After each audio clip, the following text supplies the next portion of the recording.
करहल उपचुनाव में समाजवादी पार्टी का चुनावी कार्यालय का हुआ उद्घाटन। सांसद डिंपल यादव ने किया फीता काटकर चुनावी कार्यालय का उद्घाटन। इस दौरान सांसद एटा देवेश शाक्य, सांसद धर्मेंद्र यादव, जिला पंचायत अध्यक्ष अंशुल यादव, नवल किशोर शाक्य, सपा प्रत्याशी तेज प्रताप यादव रहे मौजूद। चुनाव में समाजवादी पार्टी भारी बहुमत से जीतेगी। नेताजी का करहल परिवार की तरह रहा है। हमेशा करहल की जनता आशीर्वाद देती रही है। इस बार भी पूर्ण बहुमत देगी।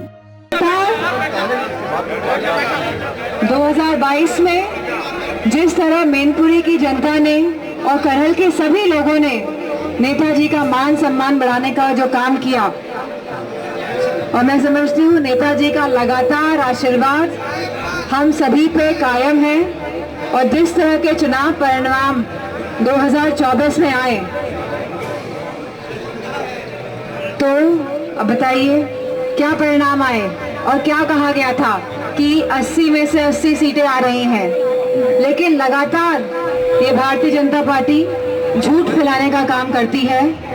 लेकिन मुझे खुशी इस बात की है कि अब सभी समाज के लोग और सभी वर्ग इनकी झूठी बातों को समझ चुके हैं, और जो भ्रम की राजनीति करते हैं और जो भेदभाव की राजनीति करते हैं और जो उत्पीड़न की राजनीति करते हैं, तो मैं समझती हूँ सब लोग मिलकर इन 9 के 9 विधानसभा चुनाव में इनको एक बार फिर से शिकस्त देने का काम करेंगे। और समाजवादी पार्टी का जो परिणाम आएगा वो एक तरह से 2027 के चुनाव की भी राह दिखाने का काम करेगा।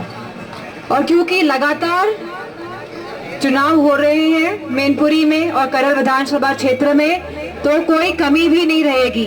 और अगर कोई कमी रहती है तो उसका आकलन बड़ी गंभीरता के साथ किया जाएगा कि कोई भी बूथ में अगर कहीं भी कमी रहती है, क्योंकि हमें पता है कि किन बूथों में वोट पड़ा है, किन बूथों में वोट नहीं पड़ा है। और यह करहल की जो विधानसभा की जो सीट का जो चुनाव होने जा रहा है, ये बहुत ही महत्वपूर्ण चुनाव है हम सभी के लिए, क्योंकि कहीं ना कहीं पूरे प्रदेश और देश को भी ये संदेश देने का काम करेगा यह चुनाव। तो बूथ में कितनी परसेंटेज, कितना प्रतिशत वोट पड़ा है हमारा, इस पे कड़ी निगरानी भी रखी जाएगी। और कहाँ कम वोट होगा, वैसे तो मुझे पूरी उम्मीद है कि पूरे हमारे कार्यकर्ता, हमारा संगठन, सभी लोग एकजुट होके इसमें कार्य करेंगे। और मुझे पूरा भरोसा है कि करहल से हम ऐतिहासिक जीत हासिल करेंगे। इन्हीं शब्दों के साथ सभी हमारे कार्यकर्ताओं का, सभी हमारे नेतागण, सभी आसपास से अन्य क्षेत्रों से आए हुए सभी नेताओं का मैं बहुत बहुत आभार प्रकट करती हूँ। इन्हीं शब्दों के साथ बहुत बहुत धन्यवाद। आने वाले उपचुनाव में नहीं, पूरे प्रदेश में जहाँ 9 सीटों पर चुनाव हो रहे हैं और जहाँ 10वीं सीट पर चुनाव कराने की बात ये लोग नहीं कर पा रहे हैं। तो 1 नेशन 1 इलेक्शन की बात करते हैं, वो एक विधानसभा में साथ में चुनाव नहीं करवा पा रहे हैं। तो ये इतनी दोगली बात सामने वाला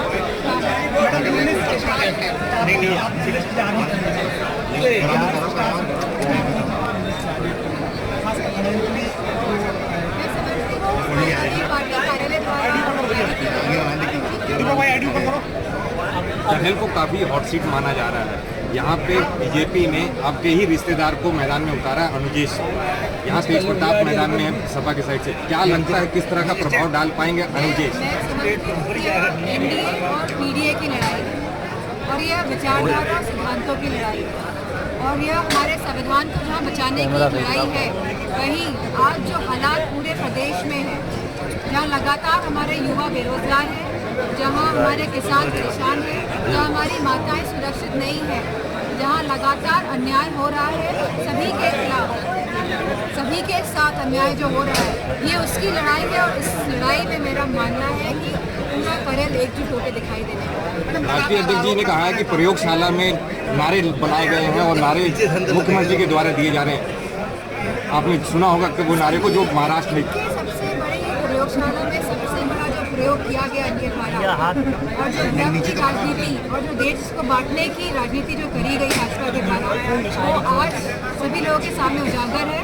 हमने पिछले चुनाव में देखा है कि कैसे सभी लोग ट्रस्ट है उत्तर प्रदेश के, उन्होंने बीजेपी को हटाने का काम किया है उत्तर प्रदेश। मैडम लगातार आरोप लगता रहता है, ये भारतीय जनता पार्टी आरोप लगा रही है परिवारवाद, खुद ही उस राह पर चल पड़े। भारतीय जनता पार्टी के अगर हम लोग सभी सांसद लोगों को देखें या मुख्यमंत्रियों को देखें, तो हम अगर आकलन करेंगे तो सबसे बड़ा परिवार अगर कहीं नजर आता है तो भारतीय जनता पार्टी में नजर आता है। और ये जैसे मैंने पहले कहा कि एनडीए वर्सेस पीडीए की लड़ाई और मजबूती के साथ पीडीए लड़ेगा। उत्तर प्रदेश के सीएम ने एक निर्देश जारी किया है खासकर डीएमओ कमिश्नर के लिए कि जमा ऋण और या इस तरीके के उद्योगों को जो जिलाधिकारी या कमिश्नर सबसे ज़्यादा उनके यहाँ आएंगे उनको रैंकिंग के आधार पर वो दी जाएगी। मैं समझती हूँ जहाँ हजारों करोड़ रुपए की बात हुई थी कि निवेश आ रहा है प्रदेश में, एमओयू साइन हुए थे लाखों करोड़ रुपए के, तो आज उन एमओयूज का क्या स्थिति है? मैं समझती हूँ मुख्यमंत्री जी को यह समझ आ गया है कि एमओयू खाली हवा की बातें थी, आज धरातल में कोई काम नहीं हो रहा है। आज किसानों को खाद नहीं मिल रही है, आज ओवर स्टॉकिंग हो रही है। तो मैं समझती हूँ अब बहुत देरी हो चुकी है, क्योंकि यह कार्य जो सरकार करती है और जो आज उनको समझ आ रहा है कि पूरी तरह अपनी कही हुई बातों में विफल साबित हुए हैं, जनता तैयार है ऐसे लोगों को, ऐसी सरकार को हटाने के लिए। आज मैनपुरी के विधानसभा क्षेत्र करल का पार्टी ऑफिस का उद्घाटन है, तो मैं सभी समाजवादी पार्टी के वरिष्ठ नेताओं को और हमारे सभी करल विधानसभा के और सभी विधानसभाओं से आए हुए सभी समाजवादी कार्यकर्ताओं को बधाई देना चाहूंगी। और मैं सभी कैमरे वालों को बोलूंगी कि आप थोड़ा बैठ जाइए, क्योंकि वहाँ के लोगों को नजर नहीं आ रहा है। आप इधर भी बैठ जाइए, पीछे लोग देख रहे हैं ना।